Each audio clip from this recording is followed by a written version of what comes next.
Hello, pickup owners! Have you ever walked out to your GMC Sierra and thought, I wish this truck had 300 less horsepower, and it was a Subaru? No? Well, Subaru has the truck for you.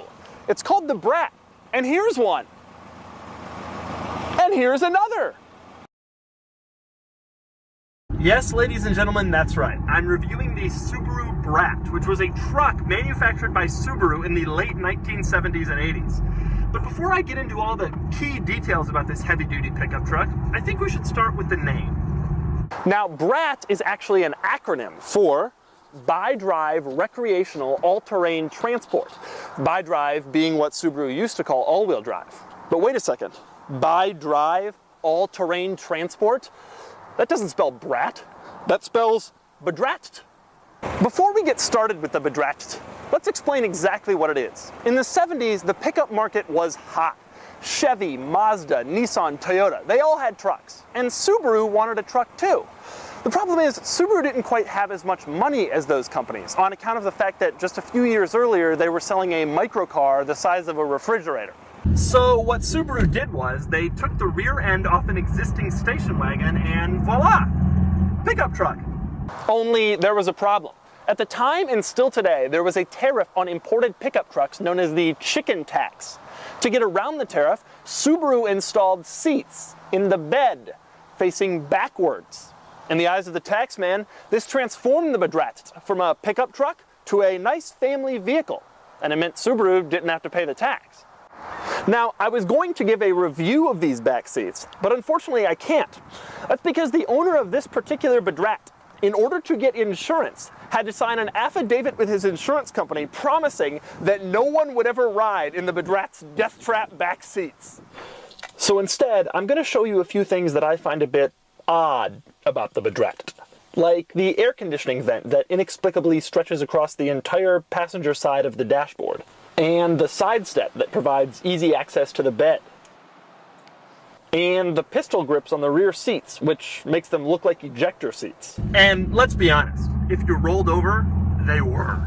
And this dainty little interior chime sound that sounds like it's trying to remind you, don't forget Tinkerbell. And the speedometer that optimistically went up to 120 miles per hour. And the four-wheel drive handle, which looks like it should be providing thrust to a Cessna. And the T-tops, which can increase the front seat occupant's danger to almost the same level as the rear seat's occupant's danger. And then there's the general look, which says, I'm a pickup too, I swear! Now let's talk engine. Like all manly pickups, the early Bedrat was powered by a 1.6-liter four-cylinder that made roughly 67 horsepower. Of course, Subaru quickly realized how underpowered this engine would make the Bedrat, and fitted later models with a far more advanced 1.8-liter four-cylinder that made about 80 horsepower. The Bedrat's engines were so small that there was enough room left in the engine bay for Subaru to mount the truck's spare tire.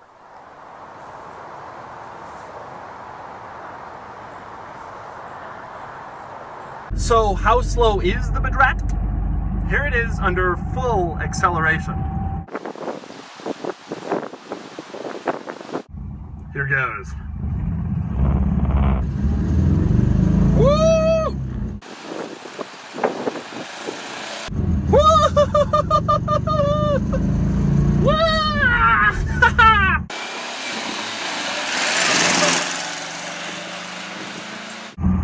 30, that's 30. But despite how slow it was, I had a lot of fun driving the Bedrat. The shifter is surprisingly slick.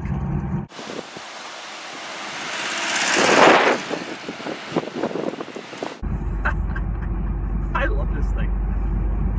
It's so old and little.